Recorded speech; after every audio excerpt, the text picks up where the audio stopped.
Assalamualaikum warahmatullahi wabarakatuh. Salam sejahtera rekan-rekan mahasiswa dan mahasiswi tingkat 1 semester 1. Kita hari ini siap proses perkuliahan dengan mata kuliah Pancasila. Kita sepakat sebagai umat yang beragama tetap memanjatkan puji dan syukur kepada Allah Subhanahu wa Ta'ala atas ridhonya dan izinnya kita dapat melaksanakan amanah adalah proses belajar. Sholawat dan salam kepada baginda Nabi besar Muhammad Sallallahu Alaihi Wasallam. Beliau adalah Nabi yang terakhir yang membawa umatnya dari alam kegelapan ke alam terang benderang, dan kita sepakat kelak ingin meminta syafaat dari beliau. Amin, amin, amin ya rabbal alamin. Rekan-rekan mahasiswa, bahwa hari ini dengan mata kuliah Pancasila dalam sejarah bangsa Indonesia. Kemarin saya sudah menjelaskan bahwa perjalanan secara sejarah, kalau kita dilihat dari Pancasila sebagai konteks sejarah, secara etimologis, bahasa menurut tingkatan Pancasila itu berasal dari bahasa Sanskerta, dari benua India sana. Artinya bahasa kasta Brahmana. Kalau di strata bahas ini agama Hindu, itu ada Brahmana, Satria, Weda, dan Sudra. Jadi ada tingkat-tingkatannya. Sedangkan rumusan dari Mr. Muhammad Yamin dalam bahasa Sanskerta, Pancasila itu ada dua macam artinya. Panca artinya 5, ya. Sila artinya batu sendi atau alas suatu dasar. Sila atau peraturan tingkah laku yang penting baik senonoh. Jadi kata sila adalah susila tingkah laku yang baik. Intinya bahwa Pancasila itu konteksnya untuk menjadikan bangsa Indonesia, warganya itu yang punya nilai-nilai perilaku yang baik. Ya. Perkataan Pancasila mula-mula digunakan oleh pemeluk agama Buddha. Ya, dari agama Buddha. Agama Buddha di India bersumber dari kitab sucinya adalah namanya Tripitaka, yaitu Sutta Pitaka, Abhidhamma Pitaka, dan Vinaya Pitaka. Dalam ajaran Buddha, itu ada Dasasila, Saptasila, dan Pancasila. Nah, sedangkan ajaran Pancasila menurut Buddha merupakan 5 aturan larangan yang harus ditaati, yaitu dalam bahasa aslinya bahasa Pali. Nah, kitab Buddhisme, Pancasila ada 5 larangan. Yang kemarin kalau nggak salah udah saya sampaikan ada mau 5, tapi ini di dalam bahasa Buddhisme itu panatipala, jangan mencabut nyawa, artinya membunuh, ya kan? Mateni itu loh. 2, adina dana weramani sipakadana, jangan mencuri. Nah, dilarang mencuri. Yang ketiga, jangan berhubungan kelamin, berzina. Nah, 4, tidak boleh berdusta, berbohong. 5, tidak boleh minum minuman keras. Jadi kalau kita dilihat dari kitab Buddhisme ini dikaitkan dengan hukum positif di Indonesia, memang ada aturan-aturannya. Mencuri 362, berzina 284, kan begitu. Menipu 372, berjudi 303 apa semuanya ada. Oke. Nih rekan-rekan berarti memang ini cerminan aja ya. Hukum positifnya ada sudah. Oke ya. Terus para rekan Pancasila adalah Kesultanan Indonesia di zaman Majapahit. Udah saya ceritakan kan mulai dari zaman Kutai, Sriwijaya, Majapahit nih. Tahun 1365 di situ ada Prapanca dalam 53 bait. Ada yang raja-raja menjalankan kelima pantangan tersebut. Kemarin kan sudah saya jelaskan ya.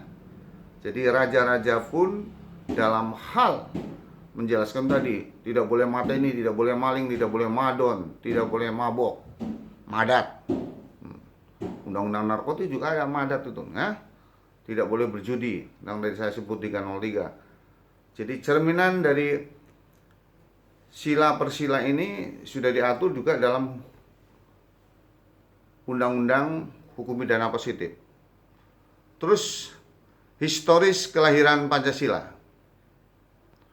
Konsep Pancasila pada saat sidang BPUPKI, sidang pertama tanggal 29 Mei sampai 1 Juni 1945 ya. Sidang kedua tanggal 10 sampai 16 Juni 1945 ya, yang waktu itu dipimpin oleh Mr. Muhammad Yamin, ada 5 sila. Pri kebangsaan, kemanusiaan, ketuhanan, kerakyatan, kesejahteraan rakyat.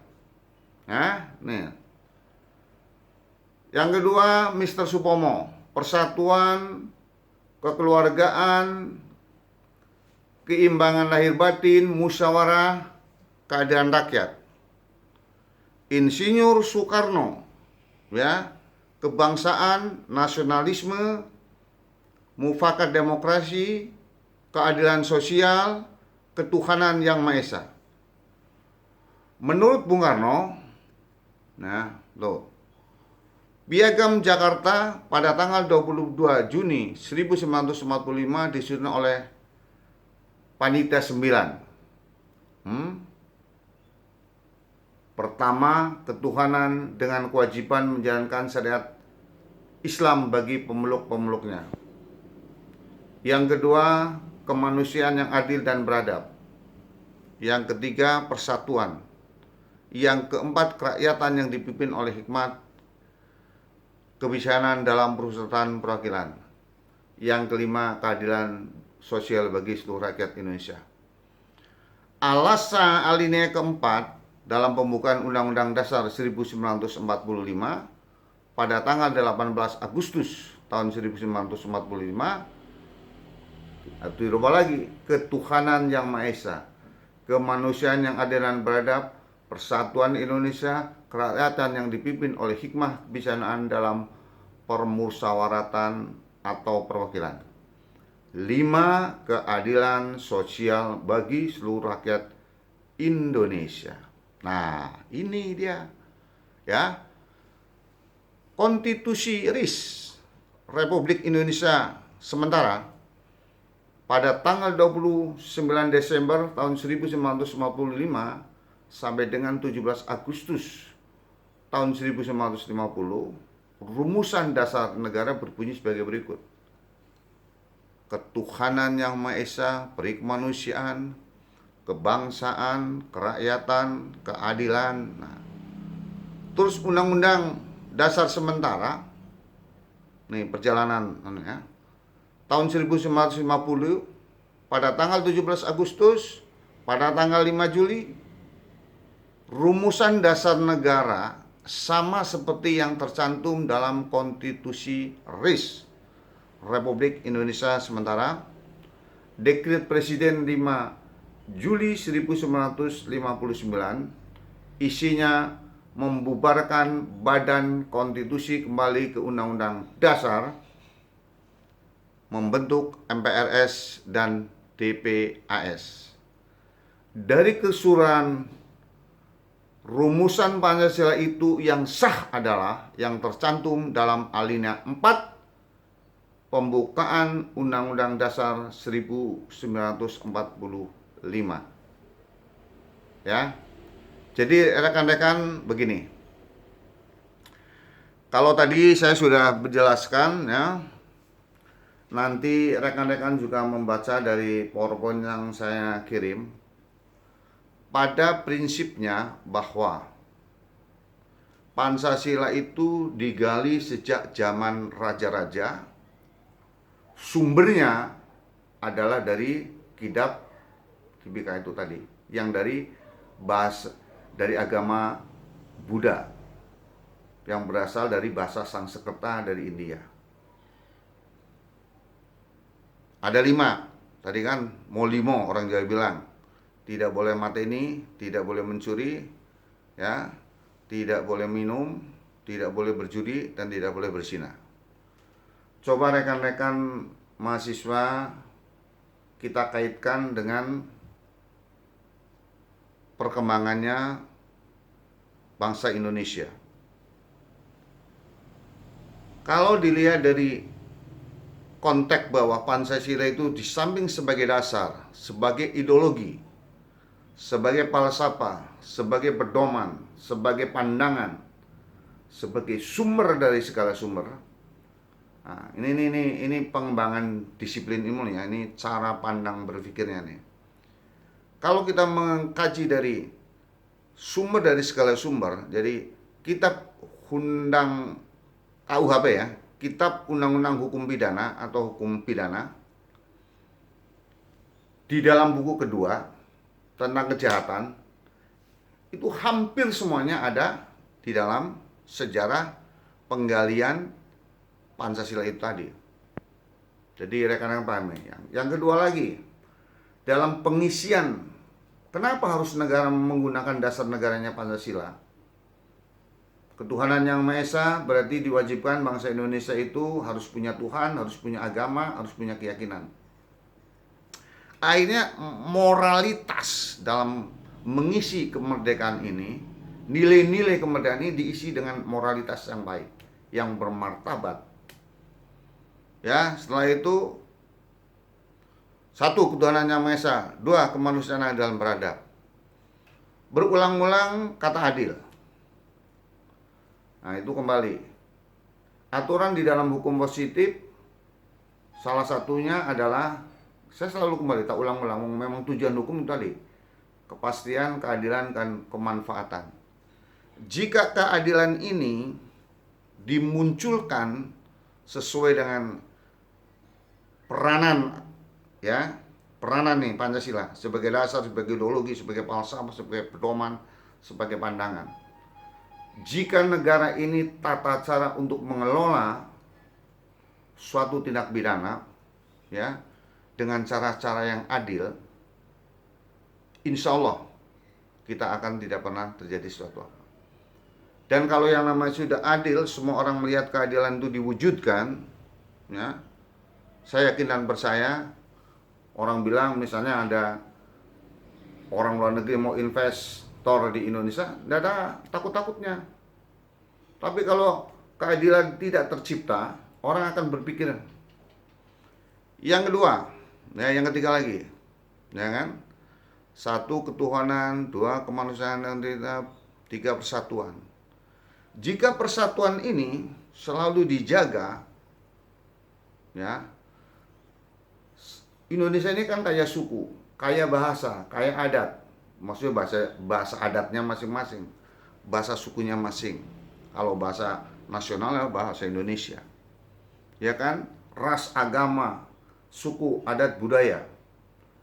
Kalau itu dikemas menjadi suatu nilai kebinekaan, justru itu akan menjadi cahaya, pelita, perbedaan daripada dengan negara-negara luar negeri. Nah, kalau boleh dibilang misalnya Brunei aman, ya aman dong. Ibaratnya dengan Kudus saja, satu kabupaten Kudus luasnya sama. Singapura juga begitu. Loh, Indonesia berapa ribu pulau, beraneka ragam macam manusianya. Nah, kalau ini betul-betul, makanya kemasan Pancasila ini di dalam hal segala memutuskan suatu perkara harus berdasarkan musyawarah dan mufakat. selalu bernuansa kepada keadilan sosial bagi seluruh rakyat Indonesia. Nah, contoh, setiap ada satu peraturan atau perundang-undangan, ini contoh aja, ini kan cerita dunia akademisi ya, bukan saya mengkritisi pemerintah, tidak. Kalau menurut pandangan masyarakat, undang-undang itu atau peraturan itu akan diterapkan, apabila prosedurnya tidak sesuai, pasti akan terjadi suatu gejolak. Nah, gejolaknya apa? Ya terjadilah satu, mungkin mahasiswa rekan-rekan kita yang berani turun-turun menyuarakan seperti inilah undang-undang guru lah, ketenaga kerjaan nih. Artinya itu tadi, coba kalau pedoman musyawarah dan mufakat itu dijalankan dengan cara baik dan benar sesuai dengan pentahapan, insya Allah tidak akan terjadi suatu gejolak apapun yang berarti. Jadi begini ya, rekan-rekan, setelah mengerti sejarahnya ya, sejarahnya bukan hanya sekedar sejarahnya kok begitu saja, jangan. Jadi harus diisi dengan nilai-nilai setelah Indonesia ini merdeka. Sudah berapa tahun ini merdeka, ya kan? Untuk mencapai yang selalu dicarikan adalah gemah ripah loh jinawi, masyarakat yang madani. Nah, untuk mencapai ke sana, rekan-rekan mahasiswa mulai sekarang itu harus sudah bagaimana cara mengisi kemerdekaan Indonesia itu dengan komitmen intelektual yang mumpuni ya, dengan komitmen moral jadi berketuhanan yang mumpuni, dengan modal ya, jiwa raga, kemampuan, kebijakan, dalam artian setiap membuat suatu keputusan harus lebih bijak berdasarkan musyawarah dan mufakat. Ibaratnya kalau ngomong, kalau rapat jangan ngeyel. Kalau ada yang lainnya memang sudah bisa menjelaskan, ada dasar hukumnya, ya kan?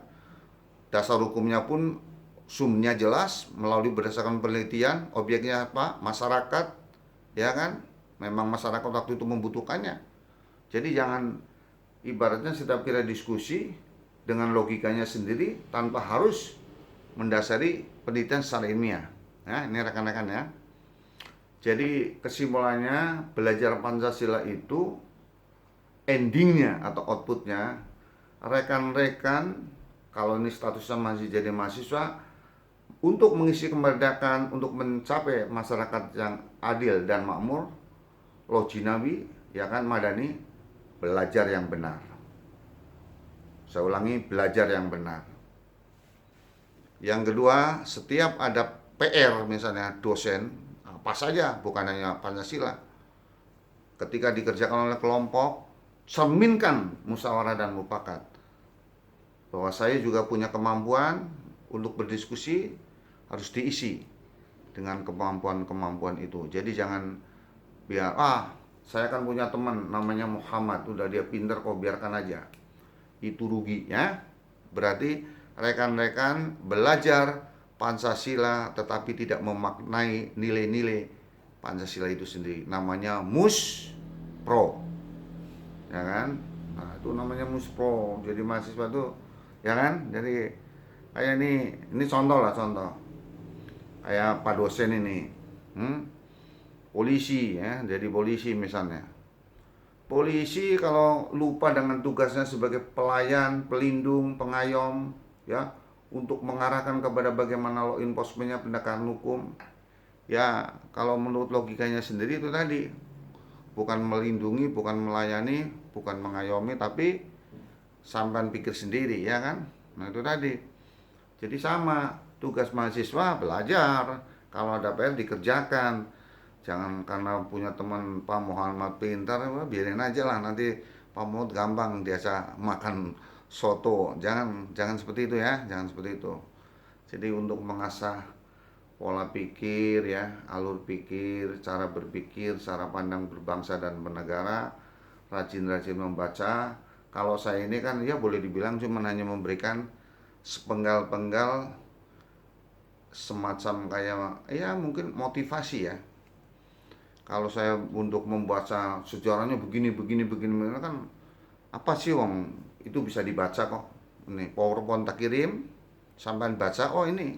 Tapi kan apa dari poin-poin ketuhanan itu tadi? Apa dari nilai-nilai keadilan itu tadi? Itu yang perlu rekan-rekan saya jelasin. Jadi untuk menyongsong mencapai masyarakat yang madani, rekan-rekan sebagai mahasiswa, mahasiswi harus punya keyakinan. Saya tidak mau, karena era di Indonesia itu mulai dari sejak Orde Lama, Orde Baru, Reformasi. Makin baikkah atau kemen makmurkah? Jawabannya ada pada dirinya sendiri. Itu jawabannya ya. Yang kedua, untuk mencapai cita-cita negara dan bangsa, saya bukan jawabannya untuk diri sendiri. Rekan-rekan mahasiswa harus belajar secara benar. Saya ulangi, belajar, karena tugas seorang mahasiswa, tugas seorang pelajar harus belajar. Nah, belajar itu tadi saya ulangi lagi, tidak pernah saya bosan, ada 3. Formal, non formal, informal. Kalau sampean punya tetangga dosen yang namanya Pak Muhammad misalnya, pintar ya, sampean nggak usah wegah-wegah tanya, ya. Jangan pernah malas bertanya. Karena orang yang bertanya malas itu biasanya kan ada pepatah, sesat di jalan. Kalau sekarang bukan sesat di jalan, sesatnya di kamar. Tuh ya, gitu. Jadi rekan-rekan, saya kembali bahwa untuk mengisi kemerdekaan harus satu-satunya cara rekan-rekan semangat belajarnya lebih. Itu yang ya. Sebelum saya tutup, nanti rekan-rekan ya setelah saya ini kan pengennya ya tatap muka sih, tapi karena ini ya sudah tetap absensi, yang melalui WA juga saya kirim ya, yang melalui Vklas juga saya kirim. Terus nanti rekan-rekan ini kan belum pernah saya ngasih pekerjaan rumah ya. Buat makalah nggak usah banyak-banyak, 5 atau 6 lembar. Saya misalnya sejarah Pancasila, ya cuma sampai gali ini dari mana. 1 misalnya, Pancasila sebagai dasar negara Indonesia. Kenapa? Kamu susun. Ya. Jangan lupa